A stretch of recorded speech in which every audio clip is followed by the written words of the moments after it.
Shalom, selamat pagi Bapak Ibu Saudara-saudara yang dikasihi oleh Tuhan Yesus Kristus.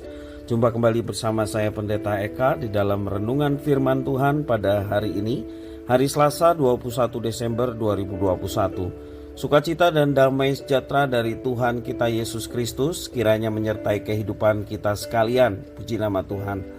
Sampai pada pembacaan kita hari ini, kitab Ayub pasal yang ke-30 dan 31. Dua pasal sekaligus kita baca karena menjadi satu rangkaian yang tidak terpisahkan. Mari kita akan bersama-sama merenungkan bagian dua pasal yang kita baca hari ini. Sebelumnya kita akan berdoa terlebih dahulu. Tuhan Allah Bapa di surga yang kami puja sembah dalam nama Tuhan Yesus. Kami sungguh bersyukur dan berterima kasih kepada Tuhan yang memelihara hidup kami sampai pagi hari ini. Kami mau terus mengisi hati dan pikiran kami dengan kebenaran firman Tuhan yang menerangi hidup kami, menerangi jalan kami, sehingga kami tidak tersesat oleh karena firman itu yang terus menuntun kehidupan kami. Kami sedia memasang telinga hati kami untuk kebenaran firman Tuhan. Demi nama Tuhan Yesus kami berdoa. Haleluya. Amin. Bapak Ibu Saudara yang kasih Tuhan, dalam pasal yang ke-30 sampai 31 ini kita belajar bagaimana Ayub kembali menyatakan pembelaan dirinya. Ya, layaknya dalam sebuah persidangan, Ayub mengajukan pembelaannya yang terakhir. Ya, pasal 31 memberikan gambaran tajam tentang identitas diri Ayub setelah melalui pergumulan panjang di tengah penderitaannya dan berhadapan dengan teman-temannya yang bukan menghibur tetapi menambah kesusahan hatinya. Bapak Ibu Saudara, Ayub memaparkan ulang pelbagai kesusahan yang dialaminya dan ia tidak ragu menyebut Tuhan berperan di dalamnya. Yaitu contoh di dalam ayat yang ke-20 sampai 23 pasal 30 ya. Demikian firman Tuhan, aku berseru minta tolong kepadamu tetapi engkau tidak menjawab. Aku berdiri menanti tetapi engkau tidak menghiraukan aku. Engkau menjadi kejam terhadap aku. Engkau memusuhi aku dengan kekuatan tanganmu. Engkau mengangkat aku ke atas angin, melayangkan aku dan menghancurkan aku di dalam angin ribut. Ya, aku tahu engkau membawa aku kepada maut, ke tempat segala yang hidup dihimpunkan. Mungkin tuduhan yang begitu gamblang terasa mencengangkan, tetapi ini menggambarkan besarnya iman Ayub. Dia begitu apa adanya, dia menyampaikan kepada Tuhan, tetapi dia tahu bahwa Tuhan yang berkuasa atas hidupnya. Ada orang yang memakai topeng di hadapan Tuhan, walau hidupnya tidak baik, ya, tetapi dalam doanya selalu merayu dan bermanis-manis seolah-olah Tuhan bisa ditipu dengan topeng dan kata-kata manis itu. Tuhan seperti apa yang bisa ditipu demikian rupa?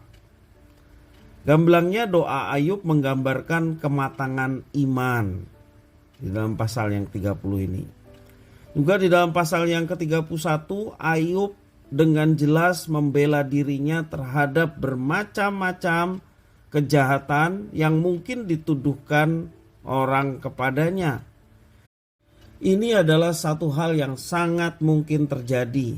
Mengingat pidato terakhir dari Elifaz di dalam pasal yang ke-22 yang secara mengejutkan menyodorkan berbagai macam perbuatan jahat yang dilakukan oleh Ayub.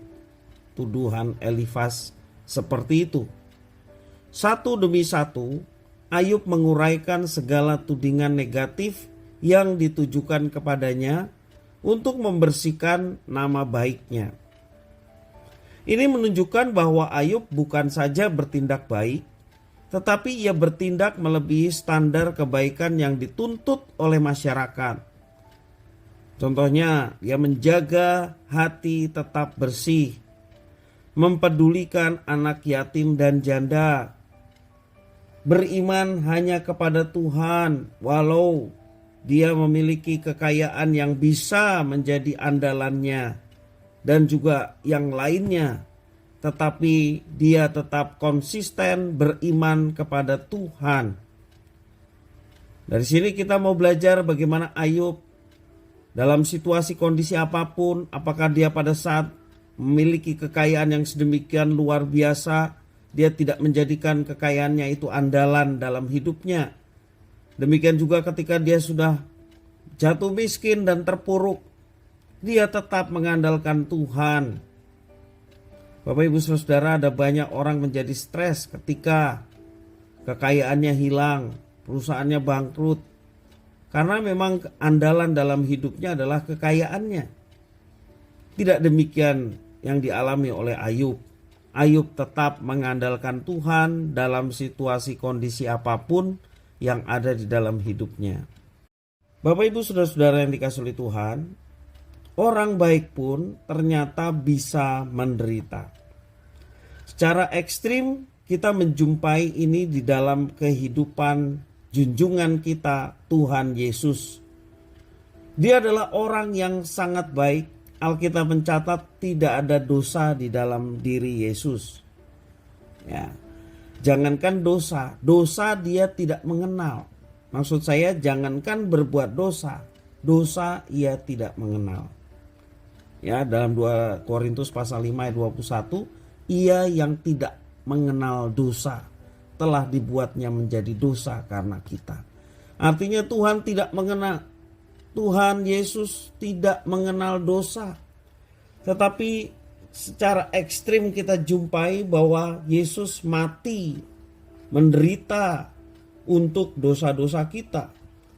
Artinya orang baik pun bisa menderita. Itulah yang secara ekstrim dialami dalam kehidupan junjungan kita, Tuhan Yesus.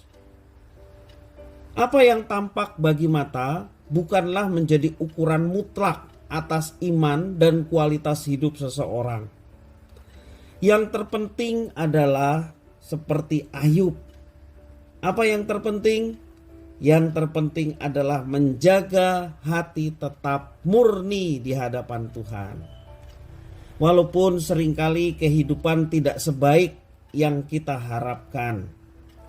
Kenyataan tidak sebaik dengan apa yang kita bayangkan, harapkan.